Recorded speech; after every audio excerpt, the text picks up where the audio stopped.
Chevy 2500 four-wheel drive, 2013. That might be part of it. 2013 Chevy 2500. Just did the glow plugs.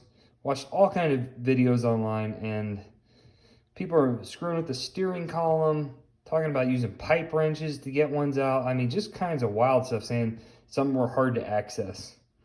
And that's semi-true. Key is the word semi-true. Passenger side, it's a cakewalk. Like, I didn't even take a video. I thought I was gonna be struggling with this, tonight and then screwing with it tomorrow. Original plugs on the truck, 160K miles. 2 of them went out, kicking the can down the road. Finally decided to go after them. Generally something I would not do, but it was like $180 in parts. Dealership wanted $700. I was like, all right, well, I'll go after a couple things for $700, and if they're a little too tight or if I screw it up, then yeah, I played that Russian roulette. Glad I did. All the videos online for at least the 2013 2500 Chevy Duramax, they're deceiving. It is so simple. It took me 3 hours. I ate dinner and drank beer in that 3 hours at the same time, so keep that in mind. Used a little liquid wrench on one side, didn't even use it on the other side. They came right out. When I pulled the spark plugs out, I still found factory anti-seize on them. So they all look the same. They came out just looking like shit. Black as hell. 2 of them were bad. The ones that were bad even looked better, to be honest, which is crazy. 160,000. You're going to need like a 7 and a 10, I think. It might be a 12. But there's a couple weird plastics, a couple screws. Pull those out, clip off the plastic things with, I use this to start it and this pop the rest. If you can't pop off the plastics and take out the simple screws, the 7 and 12s to get the fender well out on either side, you probably shouldn't be doing it. But let's say you can get the plastic off. Then at that point, it's really simple. So I say that, but really all you got to do is fight the plastics out. Getting them off and on is ridiculous. Drop 8 mil.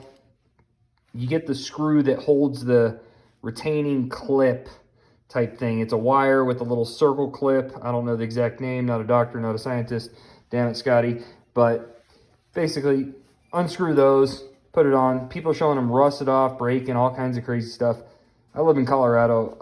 I figured with their mag chloride and stuff, things would be corroded, but it was 160,000 miles. No problem. Those things just came right off. Were in perfect shape, at least on the 2013 stainless steel. They were still easily able to be reused. Those come off, pull a little clip off. Then you drop one of these guys on it. Dropped, this is all I needed, was just the one medium long side for the passenger side. You can get to them so easy. The driver side, I'd say 2 of them are a little harder, and it's really the 8mm nut, getting that off without dropping in the motor and putting it back on without dropping it. It's probably the hardest part, and it's really not that hard. But for that other side, people are moving steering columns and messing with other things. Maybe it's a daddy long leg connection thing because I didn't have the full one.